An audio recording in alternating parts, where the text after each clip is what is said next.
Alors, on revient sur notre dossier, on revient en mode invité ici. Vous voyez, je suis en mode invité. Enfin, vous pouvez rester en mode sur votre session.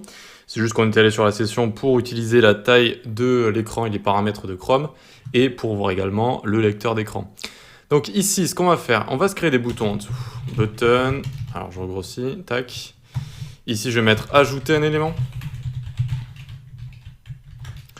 Ici, je vais mettre supprimer. Hop, supprimer.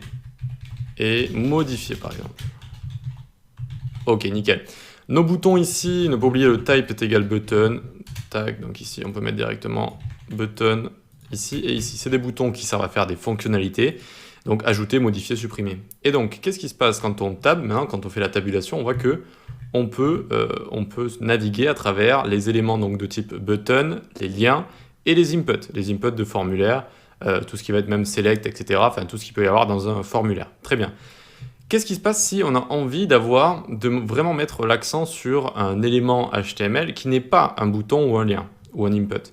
Eh bien, on va utiliser tab index ici. Donc, on vient par exemple mettre là, tab index est égal 0.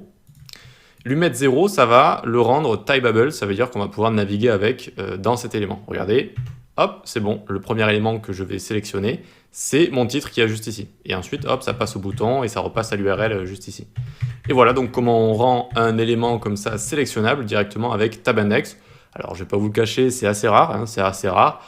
Mais imaginons que vous avez vraiment envie que quelqu'un avec un handicap lise un titre ou une information qui est importante pour des personnes qui ont son handicap, eh bien, vous pouvez mettre le titre comme ça. Voilà. Il faut savoir aussi que quand vous allez cliquer dessus, ça va faire cette sorte d'outline comme ça, d'accord, une bordure. Alors que le texte, par exemple, je clique dessus, vous voyez, ça ne fait rien. Voilà. Ok, il y a ça, et on peut utiliser tab index d'une seconde manière. Par exemple, ici, je n'ai plus envie que ce bouton soit typeable, donc ici, je vais faire tab index est égal -1. -1, et donc regardez, on y va, le titre, le bouton, et hop, ça saute comme ça. Vous voyez, ça va le sauter directement. Vous pouvez rester appuyé, hop, ça ne le sélectionnera jamais. Ok pour ça, donc ça c'est pour enlever, ça aussi c'est encore plus rare que l'exemple précédent, c'est s'il y a vraiment un élément que vous n'avez pas envie qu'une personne avec un handicap passe dessus. Voilà, je ne vois pas trop de cas où ça pourrait être le cas, justement.